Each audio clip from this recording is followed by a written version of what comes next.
A paz para todos os irmãos. Mais um domingo que nós estamos aqui na casa de Deus para adorar o nome do Senhor. Amém? É um privilégio nós estarmos aqui para adorar a Deus. A palavra diz assim: não foi vós que escolhestes a mim, mas eu escolhi a vós. Nós não estamos aqui porque somos os bonzinhos. Nós estamos aqui porque o Yeshua, o Rei dos Reis e Senhor dos Senhores, nos chamou e nos escolheu. Amém? Quantos creem, diga amém. Antes de eu começar a palavra de Deus aqui essa noite, eu quero pedir o dízimo e oferta. Malaquias capítulo 3, versículo 10. A palavra do Senhor diz que é para nós trazermos na casa do tesouro o nosso mantimento, e depois fazer prova de Deus.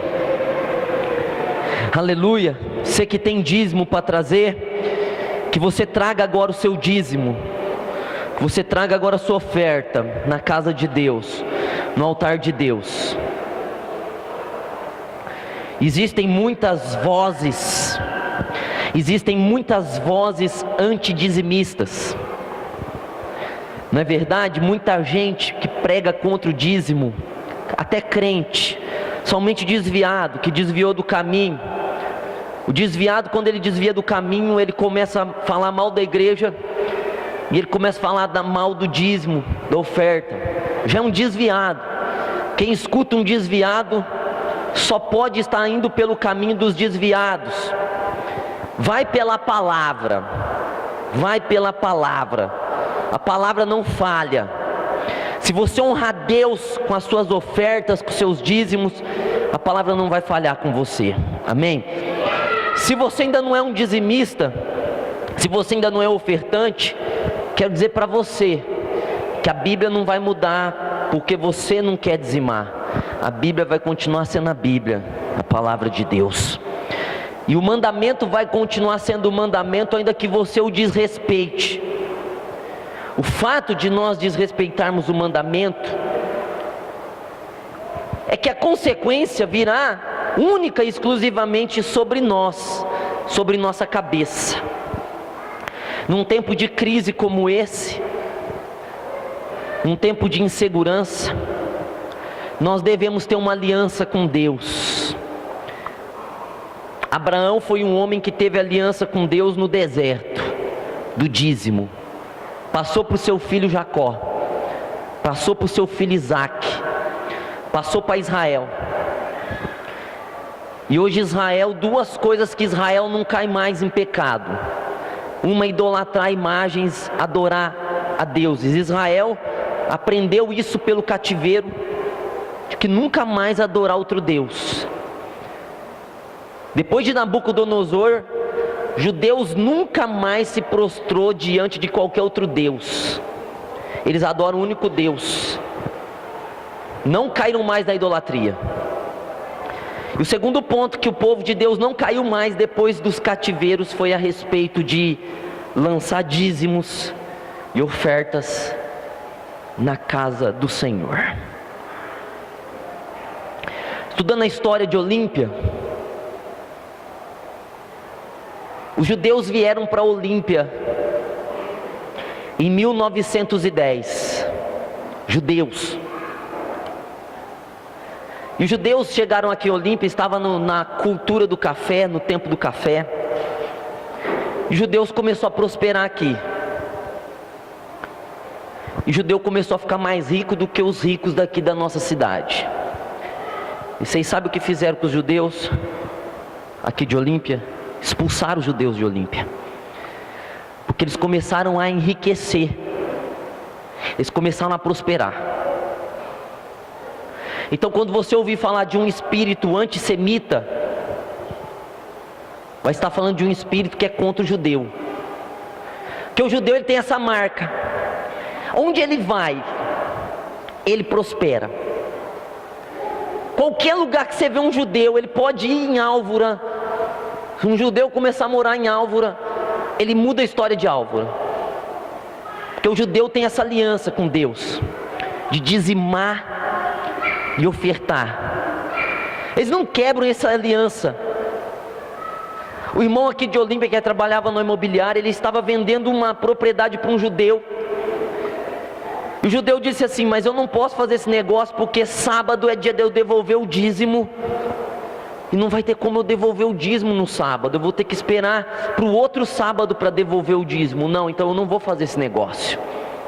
De tão a sério que eles levam esse negócio do dízimo e da oferta. Então Hitler, ele queria destruir todos os judeus. Porque quando os judeus foram para a Alemanha e para a Europa, eles enriqueceram e os alemães ficavam pobres. Porque os alemães, por mais inteligentes que fossem, não tinha aliança do dízimo. E os judeus tinham aliança dos dízimos. Então os judeus foram perseguidos por Hitler, toda a Europa, porque eles passaram a ser o cabeça, os grandes industriais, os grandes comerciantes. E aí você pergunta para o judeu: qual que é o sucesso de você ficar rico quando ninguém mais tem riqueza? E o judeu vai falar para nós, irmãos, que é ser dizimista, que é lançar a Deus o que é de Deus. Diga aí para o seu irmão: dai a Deus o que é de Deus. Fala para ele: meu irmão, o que é meu, é meu. Se alguém roubar, vai me fazer falta. Mas se eu colocar minhas mãos em alguma coisa que não é minha, então eu estou sendo um ladrão. Então quando eu coloco a mão naquilo que não é meu, no caso o dízimo e a oferta, eu estou colocando a mão numa coisa perigosa, eu estou colocando a mão em algo que não me pertence, a propriedade divina. Eu passo a ser um ladrão. E aí eu posso orar, posso jejuar, posso fazer campanha, mas se eu não tenho coragem de obedecer a palavra e honrar a Deus com o dízimo, se meu cristianismo é só palavras, eu amo o Senhor, eu farei o que for preciso para te ver, mas na hora de nós agirmos com o dízimo e oferta, que é uma coisa física da nossa fé, o batismo, ceia, dízimo, eu volto a dizer, eu sempre estou dizendo isso: batismo, ceia, dízimo, são elementos físicos da nossa fé, são elementos físicos da nossa crença. São poucas coisas que Deus pede que façamos fisicamente, em termos de fé, porque fé é invisível. Mas essas três coisas são elementares: batismo nas águas, santa ceia e dizimar, elementos físicos de uma fé espiritual. Então que você possa se conscientizar essa noite, de que para você agradar a Deus, em primeiro lugar, você precisa amar a Deus sobre todas as coisas. Amar a Deus sobre todas as coisas é amar a Deus com o seu dinheiro. Você não ama a Deus com o seu dinheiro colocando o dízimo no seu bolso e gastando o dinheiro que é de Deus com você. Você ama a Deus devolvendo o que é de Deus para Deus. 2. Repreende o devorador. Tem gente que está pondo dinheiro num saco furado. Repreende o devorador com o dízimo. 3. Prospere, fazendo esse voto com Deus, esse desafio com Deus, de ser um dizimista, de ser um ofertante. Não importa se você é uma dona de casa e teu marido te dá R$10 por semana para você, R$1 é de Deus. Pastor, eu vou trazer R$1 de dízimo aqui. Dízimo não é valor, dízimo é a 10ª parte. Não importa se é R$1 e você traz 10 centavos aqui. Se é R$10, você traz R$1 aqui. Se é R$100, você traz 10. Não significa valor, significa que você vai estar devolvendo a 10ª parte para Deus. Não importa o tanto que seja, então, se seja R$1 ou se seja R$10.000, não é o valor, é a 10ª parte para Deus. Honra a Deus. Estende a sua mão aí para o dízimo, para a oferta. Pai, nós consagramos, Pai, abençoamos, Deus, pois a sua palavra diz, Senhor, de nós fazermos uma prova contigo, Pai, a respeito dos dízimos e das ofertas, meu Deus, de nós estarmos nos libertando, Senhor, desse mundo onde nós só queremos para nós e estarmos lançando na sua obra, na sua casa, meu Deus, o dízimo, a oferta, meu Pai. Eu consagro, Senhor. Eu abençoo, Senhor. Eu declaro prosperidade, Senhor, sobre cada dizimista, sobre cada ofertante, no nome de Jesus. Amém? Diga aí para o seu irmão, ouça a palavra de Deus essa noite. Alguma coisinha Deus vai falar com você hoje. 1, 2, 3, eu tenho certeza. Hoje eu quero que você abra sua Bíblia.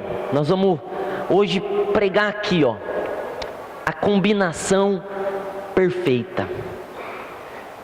A combinação que dá certo. Quem trouxe a Bíblia, esse é o tema da minha palavra de hoje. A combinação perfeita. Amém? Vou pregar em torno disso. 2 Coríntios capítulo 12. 2 Coríntios capítulo 12, versículo 9.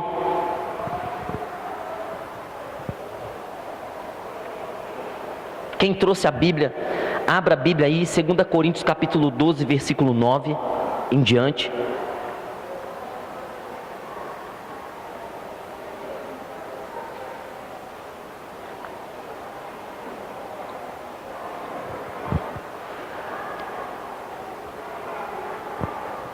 Olha,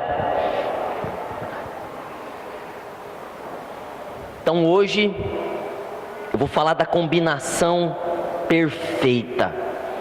2 Coríntios capítulo 12, versículo 9, diz assim: mas ele me disse, a minha graça te basta, pois o meu poder se aperfeiçoa na fraqueza. Portanto, de boa vontade me gloriarei nas minhas fraquezas, para que em mim habite o poder de Cristo. Pelo que sinto prazer nas fraquezas, nas injúrias, nas necessidades, nas perseguições, nas angústias, por amor de Cristo. Pois, quando estou fraco, então é que sou forte. Amém? Pois quando estou fraco, então é que sou forte. Amém? Bom, irmãos, esse trecho aqui, ele foi escrito pelo nosso irmão apóstolo Paulo. E o apóstolo Paulo era um homem como nós, cheio de fraquezas.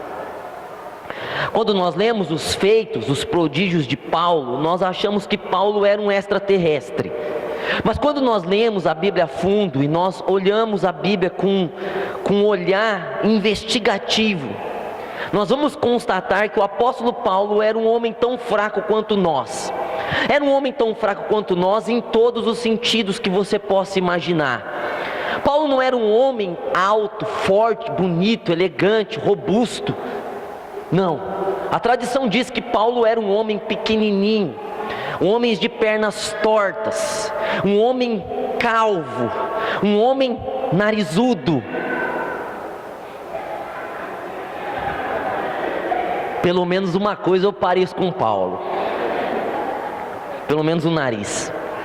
E era um homem que, além de ter todos esses defeitos físicos, de pernas tortas, calvo, narigudo, ele era um homem de sobrancelhas grudadas. Sabe aquela irmã daqui da igreja que não faz a sobrancelha nem a pau? Era o apóstolo Paulo. Ele tinha uma sobrancelha grudada. Ele mesmo diz que a presença dele, Paulo diz em seus escritos, que a presença de Paulo era fraca e desprezível. Isso quer dizer que quando Paulo estava em um lugar, ele não era notado, ele não era percebido. Porque como você percebe uma pessoa? Você percebe uma pessoa quando ela é alta, ela é magra, ela tem um cabelo bom. Quando ela é bonita, quando ela é charmosa. Quando uma pessoa bonita entra, todo mundo olha, chama atenção. Uma pessoa bem vestida, todo mundo olha. As mulheres olham para criticar e dizer: nossa, que roupa cafona. Mas os homens olham e falam: nossa, que roupa elegante. Paulo era um homem que não era notado quando estava na igreja, porque era um homem fraco. E além de ser um homem que não foi avantajado em sua aparência, Paulo também tinha um problema. Ele tinha uma perseguição muito grande. Os judeus que eu disse agora que eles prosperavam, judeus do tempo de Paulo, se tinha alguém que eles odiavam, se tinha alguém que eles detestavam, esse alguém era esse baixinho de pernas tortas, esse alguém chamado Paulo. Os judeus chamavam Paulo de herege, de bruxo. Os judeus odiavam Paulo. Quando se dizia de Paulo aos judeus, os judeus diziam: aí esse homem alvoroça o mundo, esse homem é perturbador de Israel. Todas as vezes que Paulo se encontrava com um judeu, todas as vezes que Paulo via judeu, o judeu via Paulo, dava problema. Paulo sempre era perseguido. E Paulo não era perseguido simplesmente com palavras ofensivas, com palavras de ódio. Paulo era além da perseguição. A perseguição era com pedradas, com chicotadas, com varadas, com escárnios, com difamações, com injúrias. Paulo tinha esse problema, que ele tinha que sair fugido das cidades, porque naquele tempo, quando Paulo pregava a palavra, em todo lugar tinha uma sinagoga, e a sinagoga era a casa religiosa dos judeus, era a casa a qual eles adoravam a Deus. E Paulo tinha outro problema, além dos judeus que o odiavam, e de sua figura não tão importante, não tão bela, Paulo tinha outro problema. Paulo tinha um espinho na carne. Paulo tinha um problema muito sério. Tinha algo na carne dele que o incomodava. Paulo diz que era um mensageiro de Satanás que o esbofeteava. Quando Paulo diz espinho na carne, ele se refere a alguma coisa que o incomodava muito, alguma coisa que o deixava para baixo. A maioria dos que estudam a Bíblia com um olhar criterioso acreditam que o espinho na carne de Paulo seja os próprios judeus que o perseguiam. Alguns dizem que ele tinha problema nos olhos, outros dizem que ele tinha problema no estômago, mas tudo conversa fiada. A maioria dos que estudam a Bíblia criteriosamente acreditam que os judeus eram esse espinho, uma perseguição ferrenha contra ele, e ele era esbofeteado. E Paulo então ele vai orar, porque um homem de Deus, ainda que ele é fraco, que não tem aparência, um homem perseguido, que tem um espinho na carne, homem de Deus, ele vai buscar a Deus, e ele busca a Deus, e ele pede libertação, e ele ora por 3 vezes, e na terceira vez vem a resposta de Deus, e Deus dá a resposta para o apóstolo Paulo, e Deus diz assim, o que eu acabei de ler: a minha graça te basta, Paulo, o meu poder se aperfeiçoa na fraqueza. Amém? Uma resposta que Paulo não queria ouvir. Paulo queria ouvir a seguinte resposta, e queria ouvir assim: eu te liberto, Paulo, porque eu te amo. Eu te livro desse demônio, desse espinho, ou desse mensageiro, ou dessa perseguição. Mas não foi essa a resposta. Porque Deus queria ter com Paulo uma combinação perfeita. Diga aí para o seu irmão: uma combinação perfeita. Deus queria ter com Paulo uma combinação perfeitíssima. Ele queria que Paulo e ele mesmo, o próprio Deus, combinassem entre si, fosse uma junção, fosse um só. Que Paulo e Deus estivessem entrelaçados, interligados, que Deus e Paulo fossem juntos, como um casamento, uma combinação perfeita. Quando você vê um casal, irmão, tem casais que a gente olha e a gente fala assim: perfeito, fulano nasceu para cicrano, e cicrano nasceu para fulano, tudo igual, aparência se assemelham, grau de intelectualidade se assemelha, formas de conversas, falam as mesmas coisas, compartilham dos mesmos ideais. Gente, fulano e Beltrano é uma combinação perfeita. Era o que Deus queria com Paulo, que Deus e Paulo tivessem uma combinação perfeita. E é isso que Deus quer que tenhamos com Ele, uma combinação perfeita, Deus e você. A combinação perfeita é Deus e você, Deus e eu. Nós passamos a vida inteira assim. Quando eu me converti, eu apliquei os primeiros anos de minha vida a me tornar uma pessoa melhor.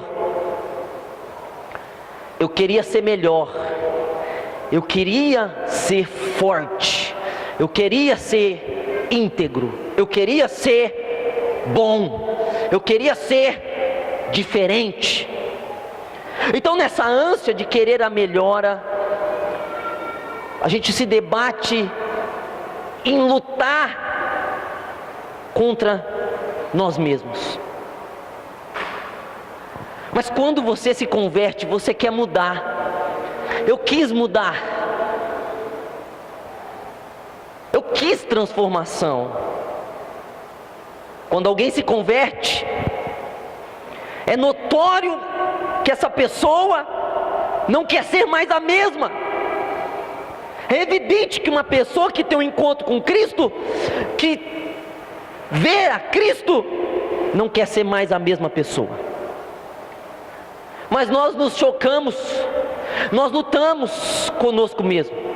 O diabo, ele é um ser ferrenho, ele é um inimigo mortal, ele é o pai da mentira, ele é o adversário, mas ele está fora de nós. Bom, no meu tempo ele estava fora, hoje, meu Deus do céu, hoje o demônio está mais dentro das pessoas do que fora. Hoje os demônios estão incorporados nas pessoas, demais da conta. Você vê na roda de fogo, as pessoas ficam manifestando toda hora, porque não tem Deus. Porque o dia que Deus nascer nessas pessoas, elas nunca mais vão manifestar.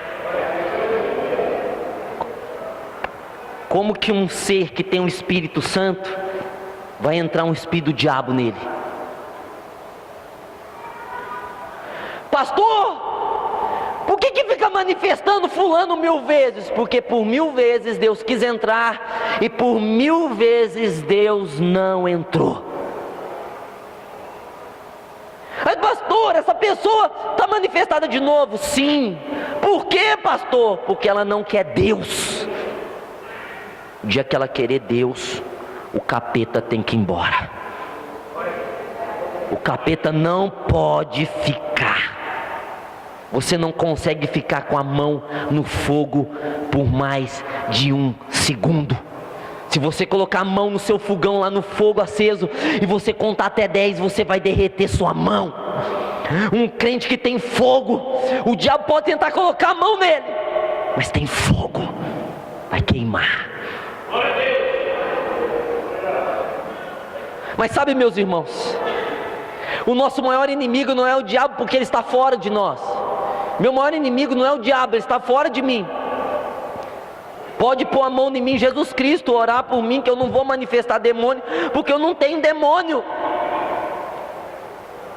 O meu maior inimigo sou eu mesmo, as minhas fraquezas, o meu cansaço, as minhas lutas, os meus pensamentos, os meus sentimentos, as minhas demandas ocultas, as quais ninguém sabe.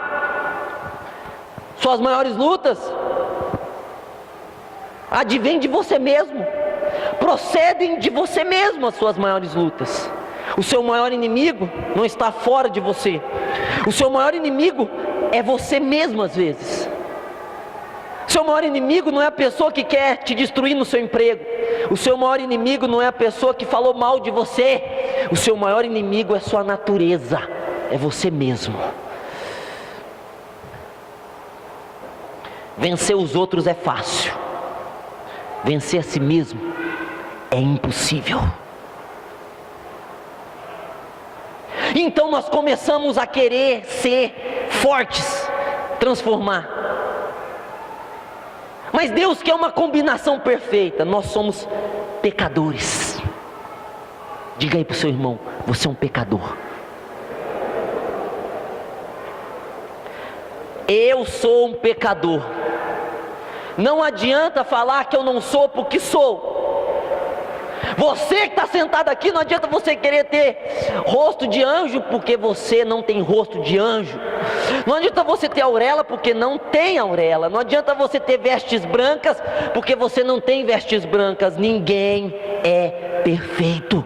Jesus disse assim: quem não tiver pecado aqui, atire a primeira pedra. E as pessoas tremiam as suas mãos e jogavam as pedras ao chão, porque sabiam que eram pecadoras. Nós somos pecadores por natureza. Nós nascemos com o pecado. Salmo 51:5, Davi expressando o seu arrependimento por um pecado que ele havia cometido, orando a Deus uma oração de arrependimento.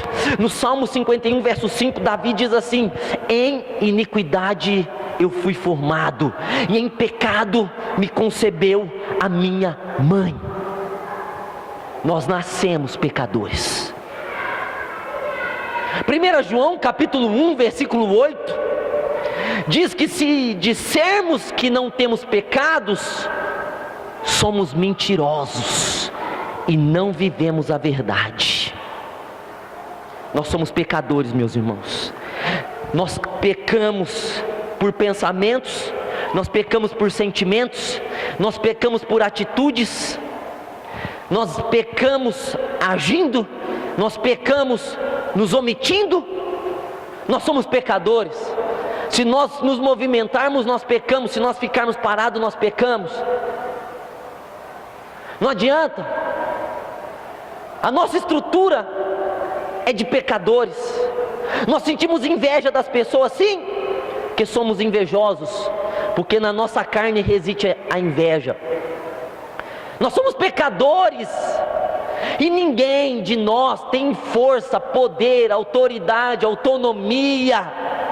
Ninguém no nosso meio tem substância suficiente para apontar para alguém e falar do pecado de alguém, porque todos nós aqui estamos no mesmo barco. Somos pecadores. Deus sabe que somos pecadores. Deus nos conhece e já sabia que éramos e que continuaríamos a ser pecadores. Somos pecadores, mas Deus é santo. Então Deus pega um homem pecador, um homem tendido ao pecado, e se une a esse homem com a sua santidade. E a minha fraqueza de ser pecador, o meu estado de ser pecador, a minha forma de ser pecador, ela se encaixa, ela se entrelaça à santidade de Deus.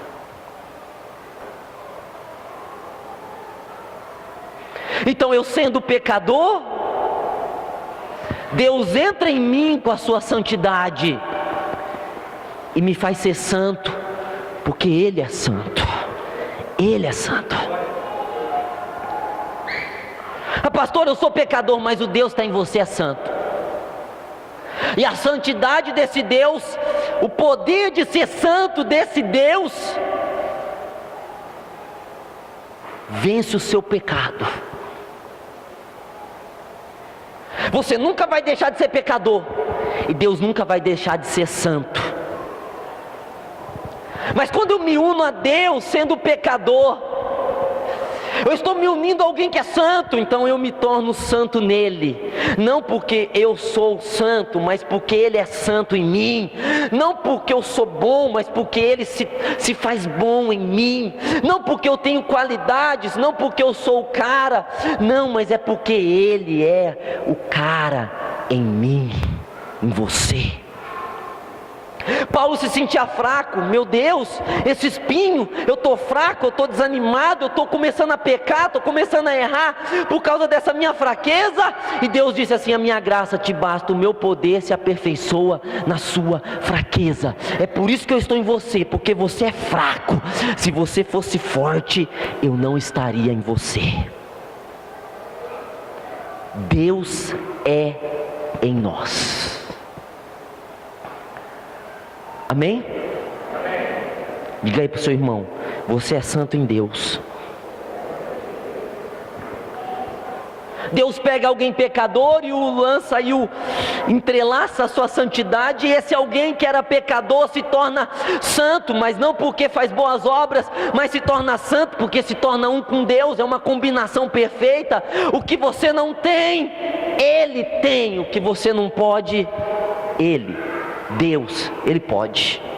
Amém? Nós ficamos então acreditando, eu acredito na fidelidade de Deus, que Ele é santo, e que Ele dentro de mim é maior do que qualquer pecado. Bom, outra coisa que nós somos pequenos, nos sentimos pequenos, nos sentimos incapazes. O próprio Jesus nos chamou de pequenininhos. Jesus falou assim, que se alguém der um copo de água fria para um desses pequeninos, Jesus está falando dos seus discípulos, os chamou de pequeninos. Jesus também, quando os discípulos expulsaram os demônios, Jesus fez uma oração e disse assim: graças eu te dou, ó Pai, porque ocultastes essas coisas dos sábios entendidos e os revelaste aos pequeninos. Jesus chamava os discípulos de pequeninos. Nós somos pequenos mesmo. Nós não devemos nos sentir grandes jamais. Nós nunca seremos grandes, porque nós já temos alguém que é grande. O Salmo 48:1 diz: grande é o Senhor e muito digno de louvores. Eu não tenho que ser grande porque alguém que habita em mim já é grande. Eu tenho que ser pequeno porque a parte da combinação perfeita é um ser pequeno e o outro ser grande. Então eu tenho que ser pequeno. Quando eu começo a me achar grande, você pode ver, quando as pessoas se acham grandes, elas caem, elas desviam da igreja, elas desviam de Deus. Quando os obreiros começam a se achar grandes, eles perdem a unção. Quando os pastores se acham grandes, eles perdem a unção. Quando as pessoas que prosperam começam a se achar alguma coisa, elas perdem a prosperidade, porque Deus não quer que ninguém seja grande. Deus chamou os pequenos para que eles continuem pequenos, porque o único ser que tem que ser grande em nós, o único ser que tem que ser enorme em nós, esse ser é Deus. Eu não tenho que buscar ser grande, me mostrar grande, me mostrar importante. Eu não tenho que ficar me mostrando e falando que eu sou maior, que eu sou melhor, que eu faço, que eu aconteço, que eu fluo, porque o único que tem que ter isso na tua vida e na minha vida é Deus. Ele tem que ser grande em nós, não nós temos que ser grandes, nós temos que ser pequenos. Que Ele cresça, João Batista disse, que Ele cresça, se referindo a Cristo. João Batista se referia a Cristo dizendo que Ele cresça e eu diminua. Paulo disse: não vivo mais eu, mas Cristo vive em mim. Quanto mais você vive, menos Deus vive em você. Quanto mais você entende, menos o entendimento de Deus vem sobre você. Você tem que ser pequeno. Você tem que chegar diante de Deus pequeno. É o contrato entre nós e Deus, de que nós seríamos pequenininhos, porque Ele já é grande. Deus não vai diminuir, nós temos que diminuir. Sabe por que vem luta em você? Sabe por que vem provação? Para você ficar pequeno.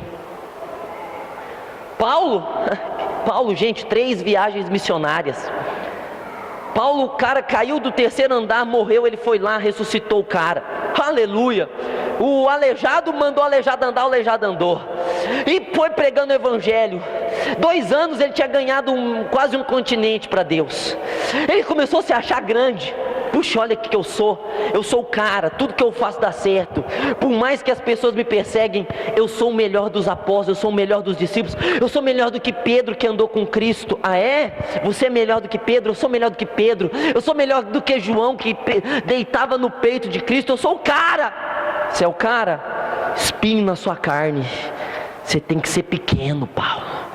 A minha graça te basta. Meu poder se aperfeiçoa quando você é pequeno. Quanto mais pequeno você for, irmão, mais Deus vai te dar. Quanto mais pequeno você for, mais você vai prosperar. Quanto mais pequeno você for, mais tua oração vai ser atendida. Quanto mais humilde você for, mais honra você terá. Quanto mais humilde você for, mais o caminho se abrirá para você. Só tem um que tem que ser grande na tua vida: Jesus Cristo de Nazaré, só Ele. E a combinação, aleluia, diga aí para o seu irmão: seja pequeno.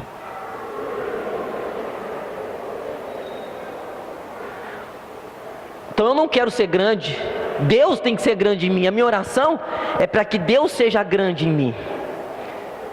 E aí nós falamos também da nossa pobreza. Nós somos pobres.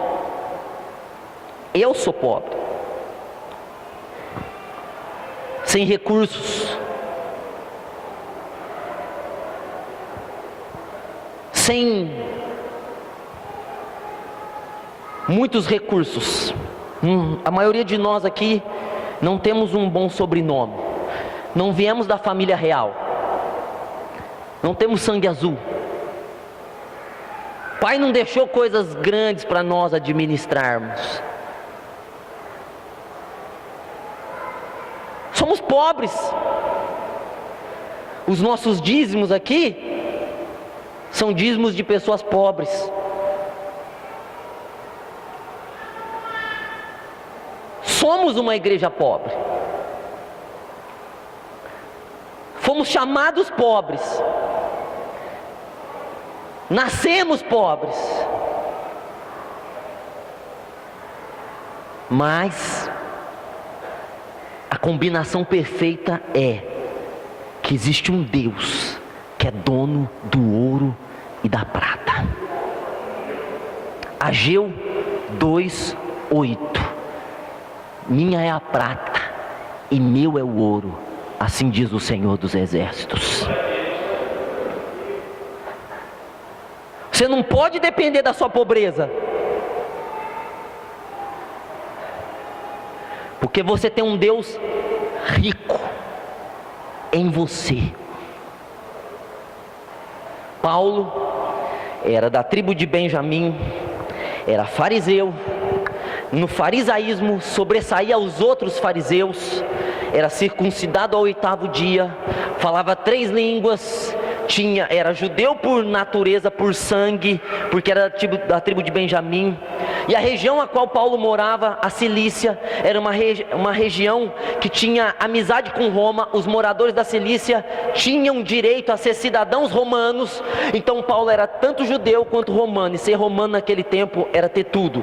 Paulo falava 3 línguas, Paulo era advogado, Paulo era filósofo, Paulo era fabricante de tendas, e ser fabricante de tendas naquele tempo era um privilégio de só ricos. Só quem era rico naquele tempo, ser pedreiro. Se alguém fosse pedreiro, é porque era rico, porque aprendia a fazer algo manual. Além dos estudos intelectuais, aprendia uma profissão manual. Paulo era tudo isso. Mas quando ele se encontrou com Cristo, ele perdeu todas essas coisas. Ele deixou de ser fariseu, ele perdeu prosperidade, ele perdeu tudo, ele passou a viver da fé. Paulo não tinha nada. Paulo diz assim, chegou um ponto que Paulo diz assim: eu aprendi a viver tanto na necessidade quanto na abundância. Eu aprendi a ter fome e a ter escassez. Eu aprendi a ter roupa e a estar nu. Eu aprendi a ter muito e eu aprendi a ter pouco. Paulo chegou um tempo da vida dele que ele não tinha nada, absolutamente nada. Ele era pobre se fosse. Só que Paulo, ele tinha um Deus que era rico. Paulo escreveu lá em Filipenses 4,19: o meu Deus suprirá em glória todas as suas necessidades em Cristo Jesus. Todas. Ele não se apoiava na pobreza dele, ele se apoiava na riqueza do Deus que ele tinha. Ele estava casado com Deus. E pensem, eu vou dizer para vocês, que por mais que prosperemos aqui, nós não vamos conseguir chegar aos pés de Paulo. Paulo fez 3 viagens missionárias. Paulo andou pelo mundo por 3 vezes. 3 vezes. Você que está aqui, se você quiser ir para o Rio de Janeiro, você tem que começar a juntar dinheiro de janeiro para o outro janeiro, torcer para o motor do carro não fundir, para você poder viajar para o Rio de Janeiro. Paulo deu 3 voltas no continente asiático.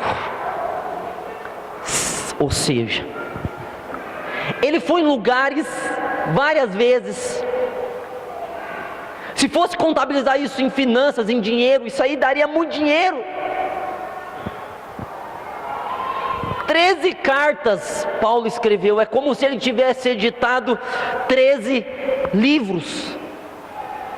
Hoje, para se editar um livro numa editora, vai muito dinheiro. Imagina naquele tempo que não havia papel. Os chineses inventaram esse papel como nós estamos vendo 200 anos depois de Cristo. No tempo de Cristo, no tempo de Paulo, não tinha papel como esse. As pessoas escreviam em papiro, as pessoas escreviam em peles de animais. Era caríssimo. Nem todo mundo dominava a escrita como hoje qualquer um domina a escrita. Para se escrever era muito complicado. Havia profissão específica de ser escritor, que eram os escribas. Paulo escreveu 13 livros naquele tempo. E os 13 livros dele são os 13 livros mais lidos do planeta. Por mais que eu escreva um livro, nunca vai chegar aos pés dos livros que Paulo escreveu.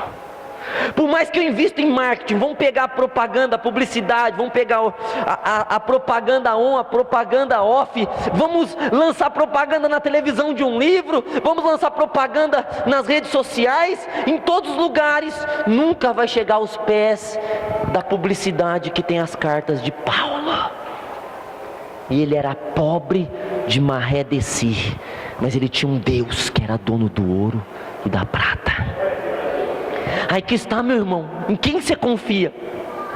Você confia na sua pobreza? Você confia na sua miséria, na sua ausência de recursos, no que os outros falaram para você, na ausência de oportunidade, no não da entrevista que você fez? Você acredita nisso? Ou você acredita de fato em Deus? Você acredita que o teu Deus é Deus que pode todas as coisas na sua vida? Em quem você acredita? Você não tem que ser rico em si mesmo. Você não tem que ser capaz em si mesmo. Você não tem que fazer planos em si mesmo e bater no peito e falar que deu certo. Você tem que acreditar na riqueza de Deus em você. Você tem que crer nessa combinação. Você é pobre, você é uma mão pobre, mas tem outra mão poderosíssima, rica em você. Então a riqueza de Deus sucumbe à sua pobreza. Diga aí para o seu irmão: você é próspero em Deus. Sabe? Aleluia. E nós ficamos assim: tô fraco. Parece aquelas galinhas de Angola: tô fraco, tô fraco, tô fraco. Tem gente que nunca está bem. Tem gente que está com um demônio, com problema, com perturbação. O pastor, e aí como que está na fé? Ah, não sei, eu tenho um sentimento, um desânimo, uma nhaca, parece que não vai. Irmão, Nós somos fracos mesmo. Eu sou fraco. Se eu disser para você que todo culto eu subo aqui energizado, vou estar mentindo para você. Se eu disser para você que nesses anos todos eu estive energizado, eu não estive. Não. Se eu falar para você que eu sempre tive forte, Deus, olha, nada. Não, eu já me senti fraco. E me sinto muito fraco às vezes. Para construir essa igreja, eu me senti muito fraco. Os estágios, as guerras, as lutas, provações que vêm sobre mim, me deixam fraco. Mas Deus opera na fraqueza.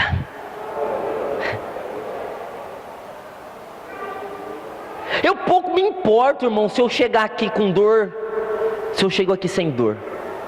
Eu pouco me importo se eu estou sentindo feliz ou se eu estou sentindo triste. Eu pouco importo se eu estou sentindo Deus ou se eu não estou sentindo Deus. Eu pouco importo se eu arrepio ou não arrepio. Eu pouco importo se parece que eu estou forte ou se eu estou fraco. Isso não significa nada. Porque Deus opera na fraqueza. Eu não fico buscando estar forte. Eu tenho que estar forte, eu tenho que estar bem, eu tenho que estar feliz, eu tenho que estar com uma alma iluminada, eu tenho que estar com aquele sorriso feliz e alegre. Não vivo de sentimentos, não vivo de alegria da alma. Tem que se viver pela palavra de Deus. Em Joel capítulo 3, versículo 10, Deus está falando assim através do profeta: diga ao fraco, eu sou forte. Diga ao fraco, eu sou forte. Paulo queria ser forte. Aquele espinho, aquele demônio, aquelas circunstâncias na vida de Paulo o enfraqueciam, e ele queria se sentir forte. Ele queria se sentir energizado, ele queria se sentir disposto a todo tempo, a todo momento. Ele queria estar alegre, feliz a todo tempo, a todo momento. Então ele ora e pede: Deus, me tira essa fraqueza, parece que eu estou desanimado. E Deus diz: não, porque a minha graça te basta. O meu poder, ele vai se aperfeiçoar, ele vai se ligar, vai se acoplar, ele vai se interligar, ele vai casar com a sua fraqueza. Não importa que você é fraco. Quem falou que você tem que ser forte? O contrato é o seguinte: homens fracos com Deus forte. Não homens fortes por quem não precisaríamos de Deus. Não homens fortes, homens fracos, mas com Deus que tem todo o poder. Um Deus que tem tudo para nós. Olha só, pastor, mas eu tenho que me sentir bem. Você não tem que se sentir bem. Você tem que crer que você tem um Deus forte com você. Eu fico desesperado, irmão, às vezes, que eu vejo as pessoas vivendo demais de sentimento. Ai, pastor, hoje eu não estou bem. Sabe, pastor, ai, eu estou tão indisposto. Olha, que vem me irritar é alguém que tem cargo. Ai, hoje eu não estou bem, pastor, eu tenho que sentar que eu não estou bem. Você acha que Jesus estava bem na cruz, carregando a cruz? Meu poder se aperfeiçoa na fraqueza. Eu posso chegar aqui com depressão, meu irmão. Minha depressão não tem nada a ver com Deus. O poder de Deus vai se aperfeiçoar em mim, na minha fraqueza. Quanto mais fraco eu for, mais forte eu serei em Deus. Mas quanto mais forte eu fico, olha, eu sei, eu sou, eu faço, eu aconteço, eu posso, eu sou o cara, eu faço, eu prospero, eu prego, eu expulso o demônio, eu sou o cara. Eu estou fraco, eu estou morto, eu estou sem Deus. Mas quando eu estou no sentimento de que eu preciso dele, que eu necessito dele, que eu não tenho força, que a força dele em mim, então não é mais a minha força, não tem nada a ver com as circunstâncias. Não importa se eu estou forte ou não, porque minha força é irrelevante. Porque o que significa alguma coisa na vida com Deus, nessa vida, nessa terra, o que tem de significado aqui é nós extrairmos, é nós termos a força do nosso Deus em nós. É isso, meu irmão, é isso. Se você é pobre, mas você tem um Deus rico. Se é fraco, mas digo fraco, eu sou forte. A minha graça te basta, o meu poder se aperfeiçoa na fraqueza. Você quer que tudo se transforme para você ser forte, mas não é assim. Ai, o dia que o meu marido vir para a igreja eu vou ser forte. Ai, o dia que meu filho parar com isso eu vou ser forte. Não! Deus opera na fraqueza. Você tem que ser forte agora, porque não a sua força, não o seu recurso, não o que você pode, mas é o que Deus pode em nós. Não o que eu posso, mas é o que Deus pode em mim. Irmão, eu me sinto fortalecido com isso. Sabe por quê? Porque eu sei que não tem nada a ver com a minha força, não tem nada a ver com meus planos, não tem nada a ver com a minha cabeça, tem nada a ver com as minhas ideologias, tem nada a ver com os meus pensamentos, tem a ver com a força de Deus em mim. Eu não vou em algum lugar pela minha força, eu vou em algum lugar pela força de Deus. Eu não dependo da minha força para alcançar a vitória. A minha força não vai alcançar a vitória, mas eu não dependo dela para alcançar a vitória. Eu dependo da força de Deus, e a força de Deus é inesgotável, não acaba. Você não está na mão de um bebê que diz que é Deus, você está na mão de um Deus que é fiel. 1 Coríntios, gente, esse versículo aqui é muito forte. Vou até abrir aqui agora. 1 Coríntios capítulo 1. Olha só o que diz aqui, loucura. Versículo 27, 1 Coríntios capítulo 1, versículo 27. Eu estou pregando aqui que a palavra de Deus diz, essa combinação perfeita: um homem fraco com Deus forte, homem pecador com Deus santo, homem pobre com Deus rico. Olha só, mas 1 Coríntios capítulo 1, versículo 27 diz assim: mas Deus escolheu as coisas loucas deste mundo para confundir as sábias, os loucos para confundir os sábios. Deus escolheu as coisas fracas desse mundo para confundir as fortes. Deus escolheu os fracos para confundir os fortes. Deus escolheu as coisas vis deste mundo e as desprezíveis e as que não são, para aniquilar as que são, para que ninguém se glorie perante Ele. Mas vós sois dele, nós somos de Deus, em Jesus Cristo, o qual para nós foi feito por Deus. Que Cristo é para nós? Feito por Deus sabedoria, justiça, santificação e redenção.